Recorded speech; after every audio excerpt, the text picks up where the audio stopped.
Пристапноста на гласачките места, недоволната едукација на надзорните избирачки одбори, како и слабата инклузија на лицата со попреченост во изборните процеси во државата, се работите за кои Основниот суд во Скопје утврди дека владата, но и ДИК, права директна дискриминација кон оваа маргинализирана група. Зошто овие лица постојано се дискриминираат од институциите на општеството? Кој е причината поради што овие граѓани немаат соодветна пристапност на инфраструктурите до просториите за гласање, но и зошто државата со години не ја подига свеста и условите за нормален живот на оваа заедница во општеството, се актуалностите кои се присутни денови во јавноста. 20 годишната Марија Савевска од Скопје, која живее со церебрална парализа, умее да пее, сака да танцува и ужива кога се дружи со пријателите, ни објаснува дека на минатите локални избори едва успела да го оствари незиното право на глас. Како што вели таа, тоа го сторила благодарејќи на претходното огромно залагање на незината мајка до институциите да изградат пристапна рампа во избирачкото место во населбата каде што живее. Тој процес течеше така што овде имам пристапно е местово. Градинката е пристапна, ние ја искористивме задниот влез, каде што непречено си влегов. Имаше лист на кој што нели нормално ќе го заокружам бројот и таа картонот, односно лифчето за гласање, местото каде што се става листот за гласање, беше исто така пристапено на од ниските такви места, од ниските картони и потоа го свиткав листото и го ставив во ниската кутија за гласање. Марија, која има поинакво секојдневие од повеќето нејзини врсници, подсетувајќи се на денот на гласањето, вели дека дента имала голема среќа бидејќи патот од нејзиниот дом до избирачкото место бил проводен за нејзи и нејзината количка. Што се однесува кога беше денот на гласањето, фала Богу лифтот работеше, па можев да се симнам и да стигнам до градинката и да го извршам таа моја граѓанска должност, но не секогаш тој лифт е на моја страна, да речам, односно понекогаш знае да се расипе. Една недела, убаво се сеќавам дека една недела останав заробена буквално во мојот стан.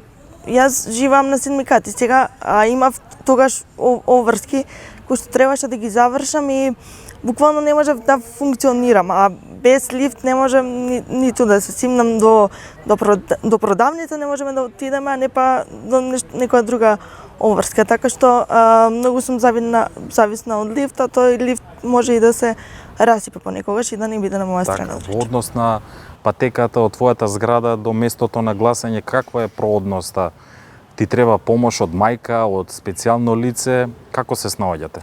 Што се однесува до прооднос, сега со мајка ми, што се однесува до асистенцијата, најголем дел таа зависам од мајка ми, односно тоа се однесува на мајка ми. Мајка ми тоа ја движиме количката, одиме заедно.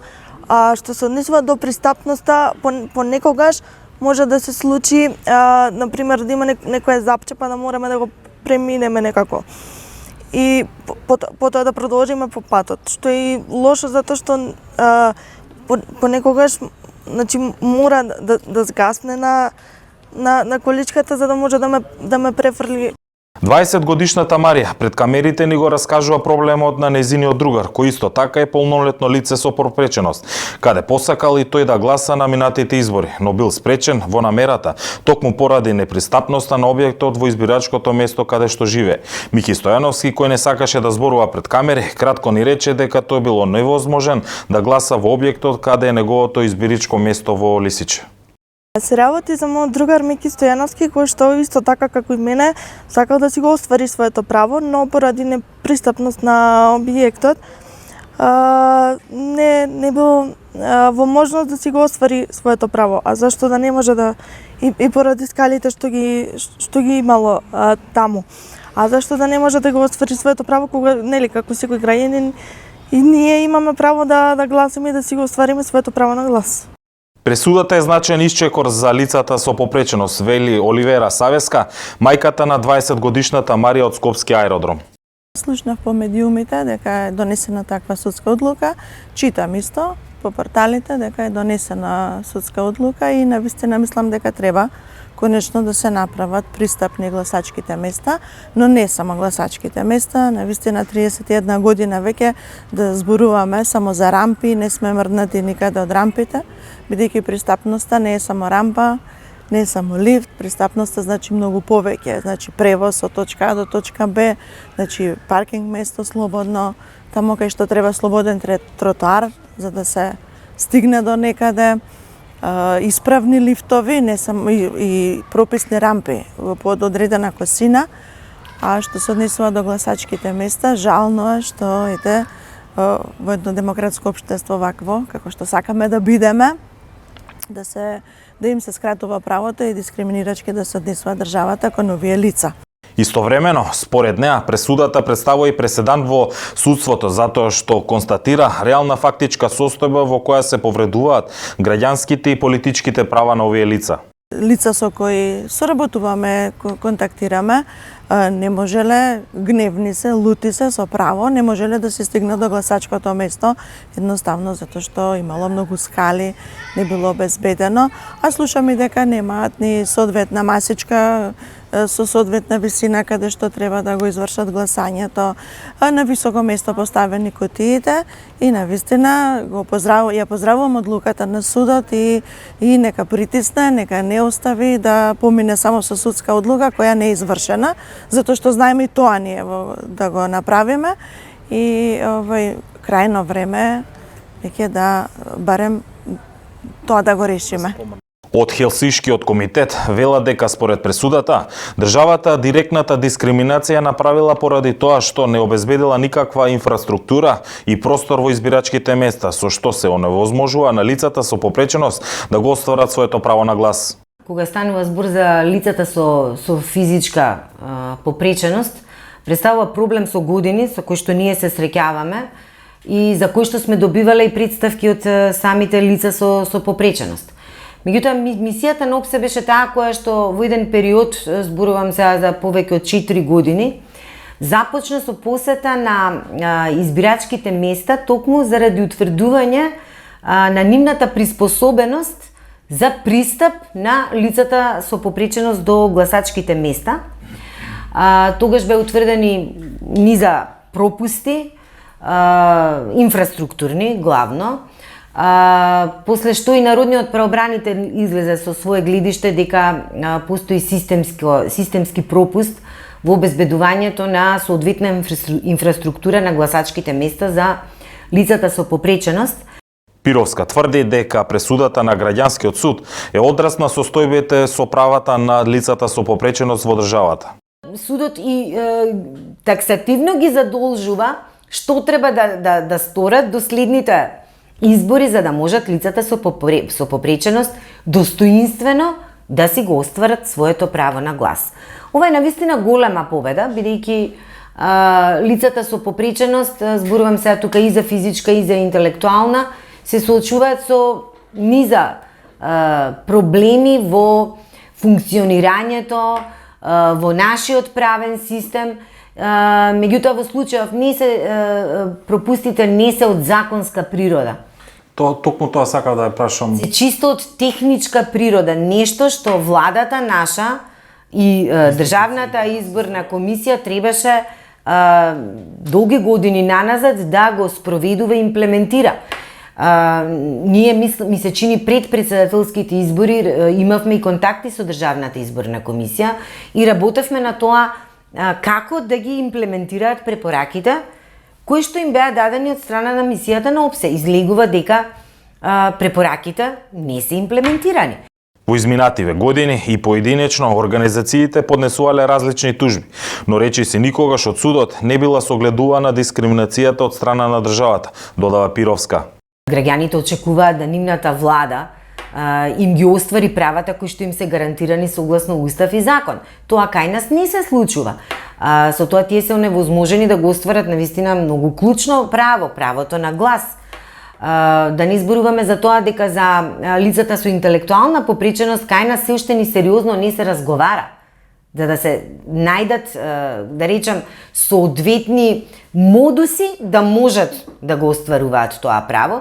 Недостатокот на образовните и персоналните асистенти во земјава е уште еден проблем за државата поради што лицата со попреченост имаат потешкоти, тврдат од Хелсиншкиот комитет. Мене навистина веќе и не ме изненадува небрежноста и немањето сенс од страна на народните избраници кога станува збор за кочење на процесите и особено за носење на закони кои што директно тангираат човекови права.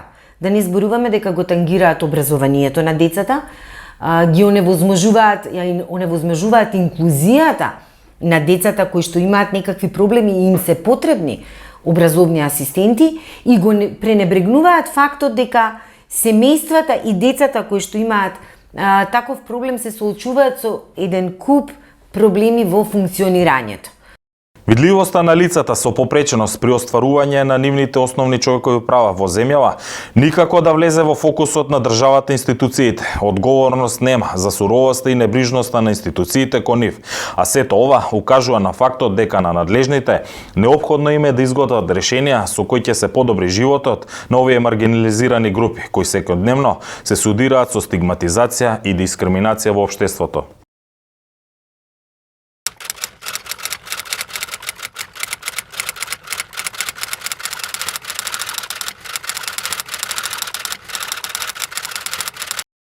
Министерке, зошто дозволивте да добиете пресуда од Основниот суд Скопје за дискриминација на луѓето со физичка попреченост дека не можат да гласаат на избори? Практично дека немаат оние, како се нарекуваат, рампи за да може да гласаат. Нема инфраструктура во објектите. Прашањето за пристапноста на лицата со попреченост за остварување на основните човекови права, вклучувајќи го и правото да избираат, На гласање. така, да избираат на избори во државата е прашање на кое што треба да има мултисекторски пристап. Не е прашањето на Министерството за труд и социјална политика само, туку е одговорност на сите институции кои што имаат некаква надлежност, зборувам за институциите. Но вие сте надлежни за овие луѓе.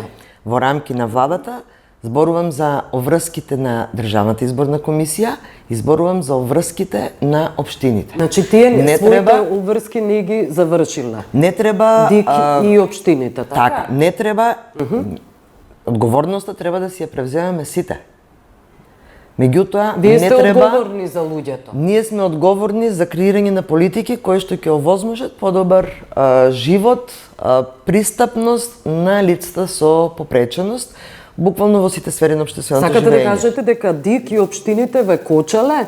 Не ДИК и општините не кочеле, туку надлежност за изборот на местата и просториите каде ќе се одвиваат каде ќе се одвива процесот на гласање всушност е единствена надлежност на Државната изборна комисија. И не сте имале со нив комуникација? Така, во рамки на владата постои национално координативно тело за имплементација на Конвенцијата на Обединетите нации за лицата со попреченост и председателот на во која што учествуваат на повеќе ресорни министерства, граѓански сектор и председателот на ова национално координативно тело во периодот кога се правеше анализата на граѓанските организации за пристапноста до избирачките места, имаше неколку средби со Државната изборна комисија, со членовите на Државната изборна комисија, на која што се договорија да ДИК ги намали непристапните места во наредниот период. Сепак тоа е процес да ги намали местата за да возможи на што поголем број граѓани со попреченост пристап за да може да го остварат своето право на глас. Што значи Во тоа тој е момент, процес? Зошто до сега тоа не било завршено? Вака, од 2000 во најголем дел во државата 30 избирачките години места, имаме независност на избирачките државата. места се во последните години се во училишта, во детски градинки, во најголем дел се во училишта и детски градинки. Од 2017 година наваму нема детска градинка која што во самиот план за проект за изградба не е предвидено како фундаментално услов за да се одобри градбата пристапноста. Ама тоа е за лицата. 2017 и повторно добивате пресуда од суд Оние дека кои ги што се- дискриминирате тие луѓе. Ги прифаќаме насоките и укажувањата кои што ги дава Не, зошто основниот суд. до сега тоа не е веќе завршено? Зошто државата не се грижела до сега за тие луѓе, па сте дозволиле да се добие пресуда?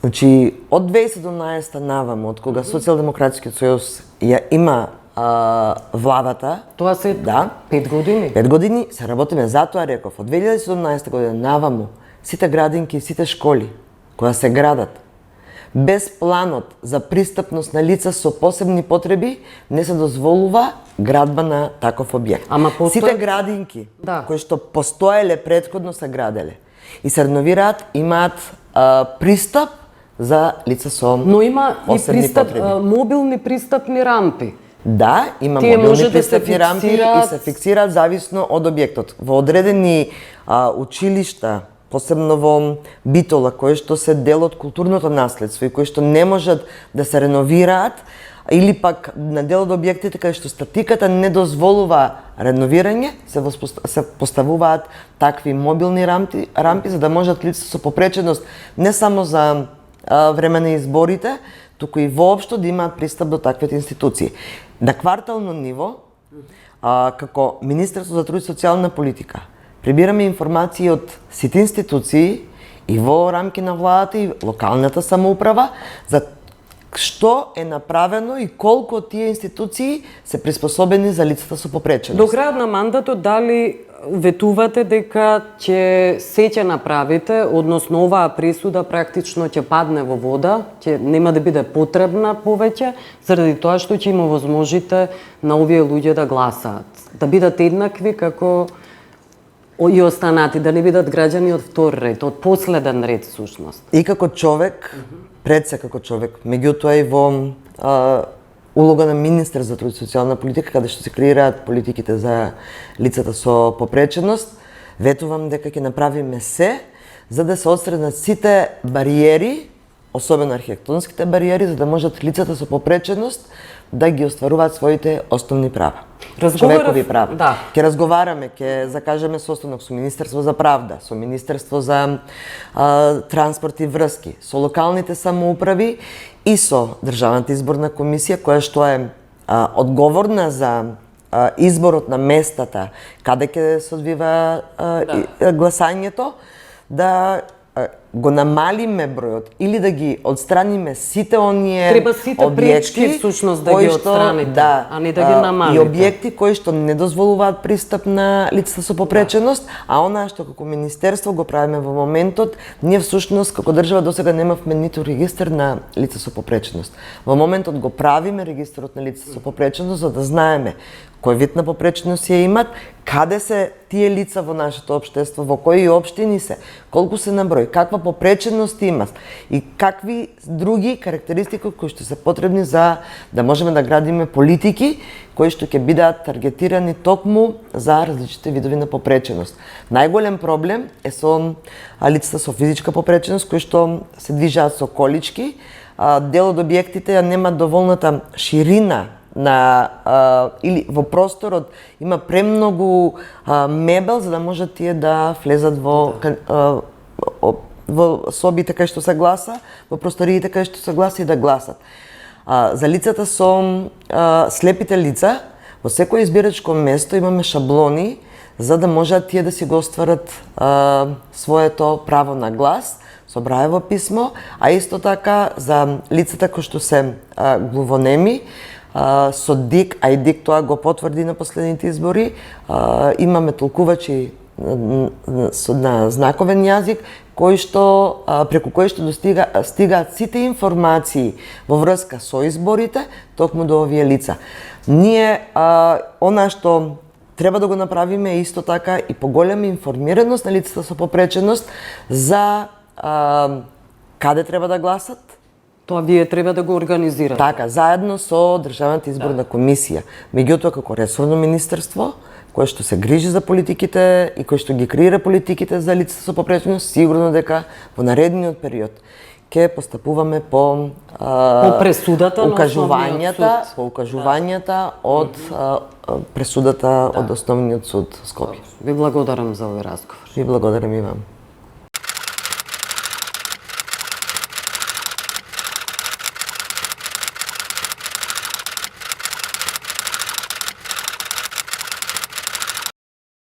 Лицата со физичка попреченост во Германија ги имаат потребните услови да излегуваат на гласање, како и потребните услови за секојдневно функционирање. Во Германија живееме во последниве 7 години, каде што се селивме со нашата ќерка Јоана, која што повеќе не е физички со нас. И таа исто имаше физичка попреченост и затоа од прва рака да кажам на оваа тема и оваа тема можда лично ме засега. Значи, прво нешто што приметивме кога се преселивме овде е дека лицата со физичка попреченост сосема нормално функционираат, дури можат и самостојно да живеат, затоа што се што е јавна површина е ставено во функција на лицата со физичка попреченост, како и на слепите лица. Многу се има внимавано и на таа категорија на луѓе. Тоа значи дека лице со физичка попреченост или мајка со количка може слободно сама да функционира и да се качи на автобуска станица, железничка станица, супермаркети, универзитети, школи, кина, јавни институции, обични згради, значи на сите тие места може непрешено да се функционира со количка.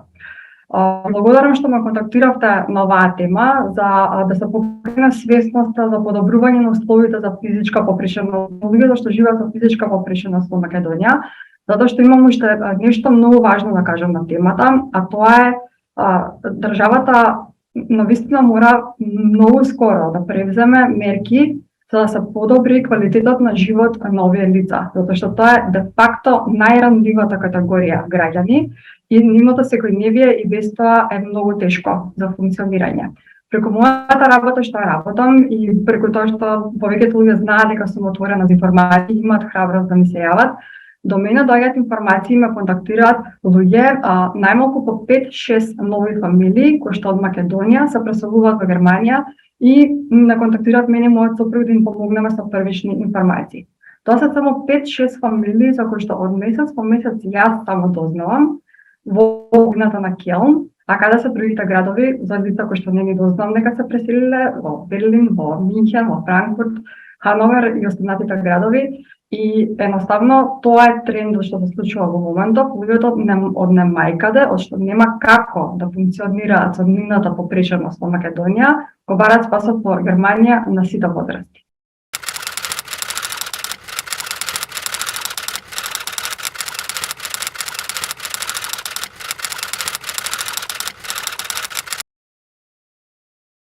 Јас работам како коуч за посебни родители и како трансформацијски коуч и изработувам разни програми со кои што им помагам на луѓето да се со ситуацијата во која што се, односно полесно да ги прифатат предизвиците на нивното дете.